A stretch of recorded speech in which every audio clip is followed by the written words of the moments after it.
સુરતના પુણામાં બ્રેન્ડેડ વ્યક્તિનું અંગદાન. રત્ન કલાકારના અંગદાનથી 6 લોકોને નવજીવન મળ્યું. અચાનક ચક્કર આવીને પડી ગયા હતા પરેશ કપૂપરા. સારવાર બાદ તબીબોએ બ્રેન્ડેડ જાહેર કર્યા. પરિવારે પરેશ કપૂપરાના લીવર, કિડની અને આંખોનું દાન કર્યું.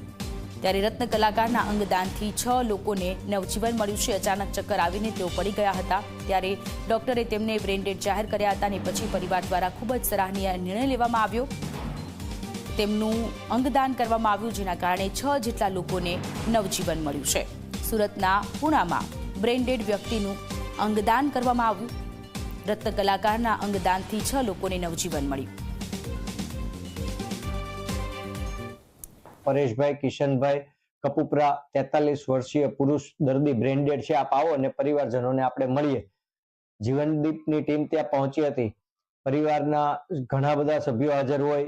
તેમના ધર્મપત્ની દિવ્યાબેન, માતા હેમીબેન, તેમનો દીકરો શ્રુત, તેમના માશેભાઈ નિલેશભાઈ અકબરી, વીએચપી સહિત સૌ પરિવારજનોને મળ્યા. માતાનો એક જ આગ્રહ હતો કે વધુમાં વધુ લોકોને નવજીવન મળે એવો પ્રયત્ન કરજો, સમયની ચિંતા નહીં કરતા. આવા ઉમદા વિચાર સાથે કુલ 6 લોકોને નવજીવન મળ્યું છે.